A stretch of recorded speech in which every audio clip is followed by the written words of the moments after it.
साथियों, राजनीति की दुनिया की बात करें तो पूरे देश के अंदर एक बात का चर्चा है कि हुडा कांग्रेस कैसे हार गई। आप देश की छोड़िए, बीबीसी लंदन तक इस बात की चर्चा हुई है कि हुडा कांग्रेस कैसे हार गई। क्या कारण रहे, क्या क्या ऐसे लूज पॉइंट थे जिसकी वजह से हुडा कांग्रेस हार गई, और मैं हुडा कांग्रेस क्यों कह रहा हूं, इस बात की भी हम पूरी चर्चा करेंगे और पूरा समझा भी देंगे आपको कि मैं हुडा कांग्रेस आपको क्यों कह रहा हूं। और इस सारी चीजों पर प्रकाश डालेंगे वरिष्ठ पत्रकार और राजनीतिक विश्लेषक प्रद्युमन जोशीला जी। प्रद्युमन भाई राम राम। राम राम जी। सभी दर्शकों को नमस्कार, राम राम। प्रद्युमन भाई, एक तरफ तो एक हरियाणा में इतने गाने बज रहे थे कि हुडा सरकार बनाओ, अगर हुडा सरकार बनाओगा जी, और फिर अंतिम में बहुत ही कुछ चौंकाने वाला आ गया जी। हुडा कांग्रेस की बिल्कुल मट्टी पलित हो गई जी। तो क्या कारण रही? देखो, लोकसभा का जो चुनाव हुआ उसके बाद से एक ऐसी सिस्टम बन गया कि कांग्रेस पार्टी के बड़े नेता चाहे भूपेंद्र सिंह हुड्डा हो और चाहे दीपेंद्र सिंह हुड्डा हो, उनके दिमाग में इस तरह का एक फितूर बांट दिया गया कि अब तो हमारी सरकार आ गई है। आखिरी के चुनाव परिणाम जब 8 तारीख को आया और 5 को जो वोटिंग हुई, उससे पहले के 2 महीने ऐसे रहे और उन 2 महीनों में बहुत से ऐसे कारण बने जिसकी वजह से जीती हुई बाजी हुड्डा साहब हार गए। जीती हुई बाजी कोई हारना हुड्डा साहब से सीखे। जी बिल्कुल, मैं इस बात से आपकी सहमत हूं जी। और इसकी जो जीती हुई बाजी हारे, इसकी पटकथा लोकसभा के चुनाव में के परिणाम के बाद ही लिखी गई थी। कैसे? जब कांग्रेस पार्टी ने हरियाणा प्रदेश में 5 लोकसभा की सीटें जीती जी, उसके बाद से एक इस तरह का माहौल बनाने का काम किया गया, उन लोगों के द्वारा किया गया जो अक्सर चौधरी भूपेंद्र सिंह हुड्डा और दीपेंद्र सिंह हुड्डा के इर्द गिर्द रहते हैं। बिल्कुल। जो उनके कार्यक्रमों, उनके जलसों में मंच पर उनके साथ रहते हैं, उनके इर्द गिर्द लोगों को भिड़ने नहीं देते, उन लोगों ने इस तरह का एक माहौल बनाया कि अब तो हमारी सरकार आ गई है और दिमाग खराब कर दिया और हुड्डा साहब मुख्यमंत्री बन गए हैं। उससे जब राजनीतिक आदमी के पास सुबह से लेकर के और शाम तक, रात तक 500 आदमी ये कहने वाले मिले कि आप तो मुख्यमंत्री बन गए जी, बन गए हैं, तो वो चाहे कुछ भी ना बने लेकिन दिमाग में वो मुख्यमंत्री बन जाता है। और वही हार का सबसे बड़ा कारण रहा ओवर कॉन्फिडेंस। अब मैं आपको एक बात समझाऊं कि हुड्डा साहब और दीपेंद्र हुड्डा ये बात क्यों नहीं समझ पाए कि 10 साल जो बीजेपी का राज रहा जी, पहली बार बीजेपी के प्रत्याशियों का इतना भयंकर विरोध गांव में हुआ घुसने जो आज तक कभी नहीं हुआ जी। बाकायदा घुसना तो छोड़िए, दीवारों पर ये फ्लैक्स लगे थे कि इन गांव में बीजेपी का प्रत्याशी वोट मांगने के लिए नहीं आ सकता जी। उसके बावजूद भारतीय जनता पार्टी 5 सीटें जीती जी। और 3 सीटें ऐसी रही, सोनीपत, हिसार और अंबाला, जो बहुत कम मार्जिन से बीजेपी हारी जी। अगर विधानसभा के लिहाज से हम देखें तो भारतीय जनता पार्टी 44 विधानसभाओं में जीती जी, 42 पर कांग्रेस जीती, 4 पर आम आदमी जीती जी। और इस चुनाव में आम आदमी के साथ कांग्रेस का समझौता भी नहीं था जी। लिहाजा कांग्रेस केवल 42 पर जीती, बराबर का मामला था। उसके बावजूद उन जो इर्द गिर्द रहने वाले लोग सुबह से शाम तक हुड्डा साहब को और दीपेंद्र हुड्डा को मुख्यमंत्री बनाते रहे, उन्होंने धरातल पर वोट मांगे ही नहीं जी। अगली बड़ी बात मैं बताता हूं दर्शकों को, और जिससे दर्शक इत्तेफाक भी रखेंगे, क्योंकि जहां जिस भी हल्के के दर्शक हमारे साथ जुड़े हैं वो एक गौर करने वाली बात देखें।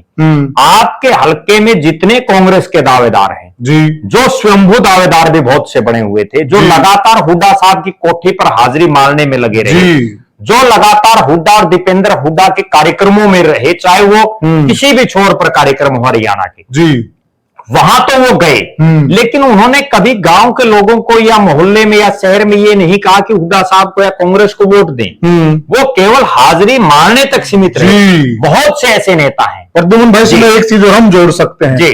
मान लिया हिसार में प्रोग्राम है जी, तो यहाँ पर हिसार के नेता स्टेज पर होने जी, परंतु होता क्या था, रोहतक के भी, जींद के भी जी, भिवानी के भी, और उन डिस्ट्रिक्टों में भी प्रोग्राम होता था, वहां पर ऐसे होता था कई बार तो स्टेज टूटने की नौबत तक आई है। बहुत बार हुआ है। हाँ। सबसे बड़ी समस्या ये थी कि अनुशासन था ही नहीं। दीपेंद्र हिसार की जहां हम बात करें, दीपेंद्र हुड्डा जब दिल्ली से चलते तो हिसार के बहुत से नेता उसकी गाड़ी में बैठने के लिए रोहतक पार कर लेते, केवल इसी बात के लिए उसकी गाड़ी में बैठना, और गाड़ी में 3 की सीट पर 6-6, 7-7 गोड्डों में बैठ जाते थे। पूर्व मंत्री, पूर्व विधायक, बड़े बड़े पदाधिकारी, उनका ये लेवल है गाड़ी में बैठने के लिए। आप वोट मांगिए, आप 5 घंटे वहां रोहतक जाकर के खराब कर रहे हैं, 5 घंटे में आप 50 वोट बढ़ाते। सही बात है। लेकिन उन्होंने वो कुछ ना करके केवल हुड्डा साहब और दीपेंद्र हुड्डा को अपना चेहरा दिखाना और उसके बाद उनको बहकाना, मुंह दिखाई की रस्म में बिजी रहे। जी। अगली जो बड़ी बात है जी, वो ये रही कि जब भारतीय जनता पार्टी 44 सीटों पर जीती, 46 पर वो विधानसभा में हारी, लोकसभा की 5 हारी जी, उसके बाद बीजेपी ने ग्राउंड जीरो पर काम करना शुरू कर दिया। भारतीय जनता पार्टी ने ये सोचना शुरू किया कि आखिर इन सीटों पर हमारे प्रत्याशी क्यों हारे, और ग्राउंड जीरो की रिपोर्ट के बाद उन्होंने बहुत से ऐसे फैसले लिए जो दुर्गामी सिद्ध हुए, जो जीत की पटकथा जिन्होंने लिखी। अब मैं उन फैसलों पर आता हूं, और उसके बाद कांग्रेस से और हुड्डा साहब से उनका कंपैरिजन जब हम करेंगे तो दर्शकों को यह समझ आ जाएगा कि असली बीमारी की जड़ कहां है। जी। अब बीजेपी ने क्या किया, शाहबाद में कृष्ण बेदी का शुरू से यह लग रहा था बड़े नेता हैं लेकिन चुनाव नहीं जीतेंगे, उनको नरवाना शिफ्ट कर दिया, नरवाना से वो जीत गए। दादा रामकुमार गौतम का ये था कि जाट और किसान वर्ग बड़ा जो है उनसे खिलाफ दिखाई दे रहा है, हाँ। तो वो नहीं जीत पाएंगे, हाँ। उनको सफेदो शिफ्ट कर दिया, वो सफेदो जीत गए। अरविंद शर्मा का सबको ये पता था कि ये रोहतक कंस्टिट्यूएंसी के किसी हल्के में नहीं जीतने जा रहे, उनको गोहाना से टिकट दे दी, वो चुनाव जीत गए। रणबीर सिंह गंगवा का सबको ये पता था कि ये नलवा में बुरी तरह से हारेंगे, उनको बरवाड़ा से टिकट दे दी, वो बरवाड़ा भी जीत गए, और उनको टिकट देने से नलवा की सीट भी निकल गई। इसके बाद बीजेपी ने एक और बड़ा साहसिक फैसला लिया जो कांग्रेस कभी लेना सोच भी नहीं सकती। उन्होंने उन धुरंधरों की टिकट काट दी जो बड़े बड़े फन्ने खा थे। दुनिया में पैसे के मामले में जो सबसे बड़ा जिनका नाम आता है, बड़े जो लोग हैं उनमें सावित्री जिंदल, जिनके बेटे वर्तमान में बीजेपी के सांसद हैं, 3 बार जीते हैं वो, उनकी टिकट काट दी। चौधरी देवीलाल के बेटे जिनको हिसार लोकसभा से टिकट दिया, सरकार के मंत्री बड़े पावरफुल, चौधरी रणजीत सिंह की टिकट काट दी। आदित्य देवीलाल चौधरी देवीलाल के पोते हैं, उनको टिकट नहीं दिया। पिछली जो मनोहर जी की सरकार थी उसमें केवल 2 मंत्री जीते थे, अनिल विज और डॉक्टर बनवारी लाल। उनमें से डॉक्टर बनवारी लाल की टिकट काट दी गई। विशंबर वाल्मीकि जो खट्टर साहब के बड़े नजदीकी, और राजनाथ सिंह बहुत बड़े नेता जिनको 2 बार टिकट जब मिला विशंबर वाल्मीकि को, तो उसमें राजनाथ सिंह का बहुत बड़ा रोल था। राजनाथ सिंह के इतने नजदीकी, उनकी टिकट काट दी गई। इन तमाम नेताओं की टिकट काटने का परिणाम ये हुआ कि भारतीय जनता पार्टी की सरकार बनी। आप दूसरी तरफ देखिए, चौधरी भूपेंद्र सिंह हुड्डा ने यारी निभाई, और राजनीति में मुझे कहने में कोई संकोच नहीं कि राजनीति में यारी नहीं चलती, राजनीति में जिताऊ चेहरा चाहिए। राजनीति में हुड्डा की यारी कांग्रेस पर पड़ी भारी, और हुड्डा की ये यारी ले बैठी कांग्रेस को। अब हुआ क्या, हुड्डा साहब ने और दीपेंद्र हुड्डा ने अपने जो यार थे, अपने जो निजी लोग थे, भले ही वो हारे, और पता भी था कि ये हारेंगे। जब हम जैसों को ये पता है कि ये फला आदमी हारेगा, क्या हुड्डा साहब और दीपेंद्र हुड्डा को ये नहीं पता कि आपका ये यार हार रहा है? मैंने प्रद्युमन जी, मैं बीच में ऐड करना चाहूंगा, दीपक बाबरिया जैसे आपकी भी बात होती थी, मेरी भी होती थी जी। मैंने उनको कहा, देखिए आप लोगों के साथ किसान वर्ग जुड़ा है जी, और जिससे कांग्रेस दोबारा जिंदा हुई, अदरवाइज गर्त में थी जी, हमें सबको मालूम है। तो आप इस चुनाव में किसानों को नजरअंदाज मत कीजिए जी, कम से कम 2-3 सीटें उनके कहने से दीजिएगा। एक बहुत बड़ी बात मैं बताता हूं, भारतीय जनता पार्टी ने बवानी खेड़ा से कपूर सिंह वाल्मीकि को टिकट दिया, बिल्कुल मेरे बहुत नजदीकी मित्र हैं, और हरियाणा प्रदेश के जो 90 विधायक जीते हैं उनमें वो सबसे गरीब हैं जी। उनका इतना कम जुगाड़ है, अगर मैं ये कहूं कि बेचारे का चाय पिलाने तक का भी व्यौत नहीं है, ठीक है, उस आदमी को बीजेपी ने टिकट दे दिया। कांग्रेस ये बताए कि जिन 89 आदमियों को उसने टिकट दिया उनमें कौन आम बिल्कुल जिसका जो बीपीएल परिवार से है या जो हाँ। बिल्कुल गरीब है, बिल्कुल किसान है। एक और बड़ी बात मैं बताता हूँ, बहुत से नेता ये कहते हैं कि मैं किसान हूं या किसान का बेटा हूं, वो किसान नेता भी लिखते हैं। और एक ऐसे नेता को टिकट भी कांग्रेस ने दी जो अपने नाम के पीछे किसान नेता लिखता है जी। उसको ये तक नहीं पता कि जौ और जई में क्या फर्क है। उसको साडी और सामने की फसलों का नहीं पता, उसको ये नहीं पता कि हल से कैसे खेत को बाया जाता है। तो किस चीज का लिखने से किसान नेता नहीं बनता है।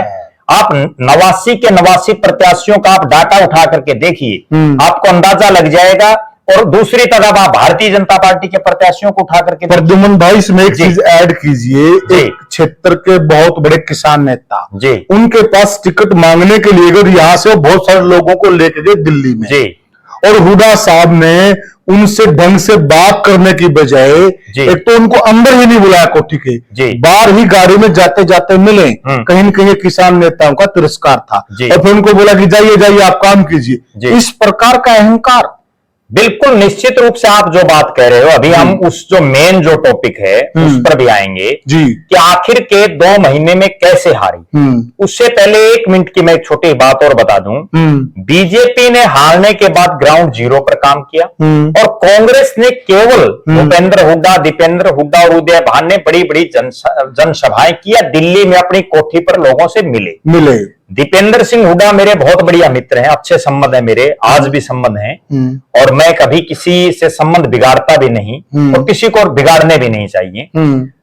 दीपेंद्र सिंह हुड्डा बड़े नम्र स्वभाव के, बड़े सहनशील और बहुत बढ़िया इंसान है, बिल्कुल। लेकिन आप उनका इन 3 महीने जो लोकसभा चुनाव खत्म होने के बाद और विधानसभा चुनाव डिक्लेयर होने के बीच के 3-4 महीने का आप उनका पूरा जो है कार्यकाल, उनके टूर प्रोग्राम देखिए और दूसरी तरफ उनका उससे पहले का 4 महीने का देखिए, वो कितनी जनसभाएं उन्होंने की, कितने चाय के कार्यक्रम किए।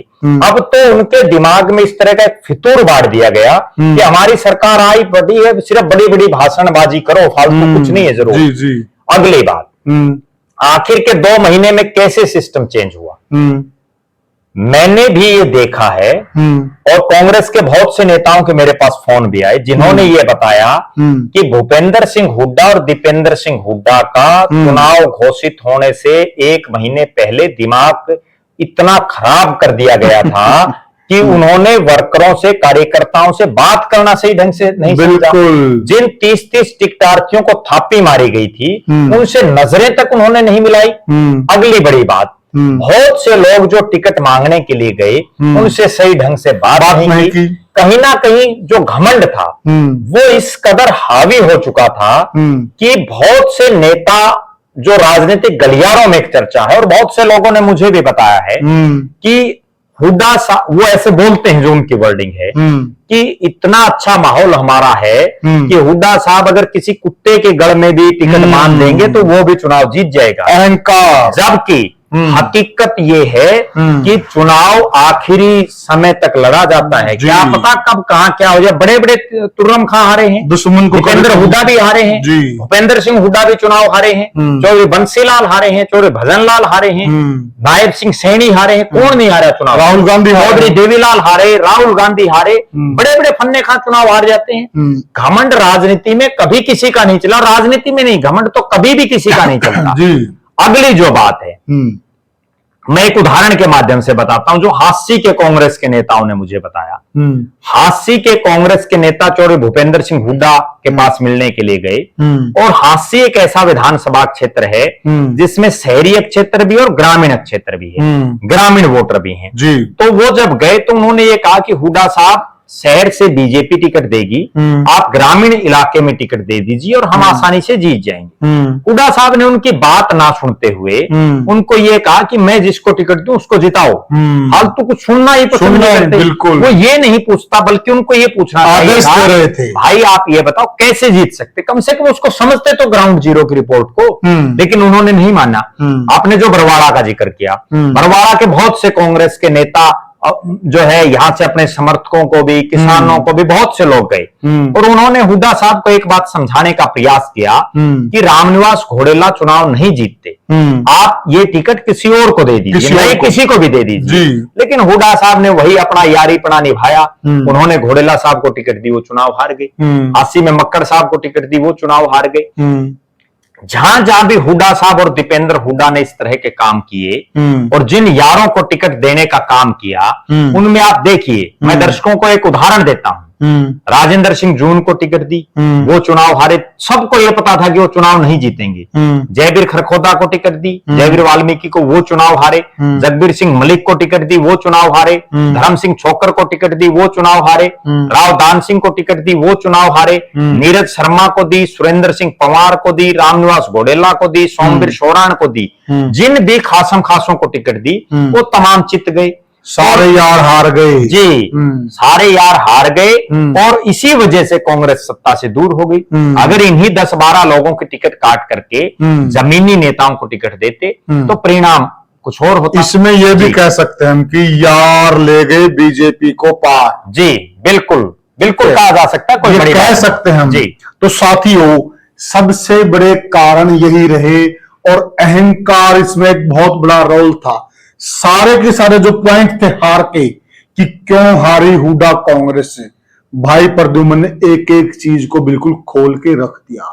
आप भी हमें बताइए कमेंट सेक्शन में कि हुड्डा कांग्रेस की हार का सबसे बड़ा कारण आपकी नजर में क्या है, हमें जरूर बताइएगा। और वीडियो को ज्यादा से ज्यादा शेयर कीजिएगा और चैनल को सब्सक्राइब कीजिएगा। तो साथियों, राम राम।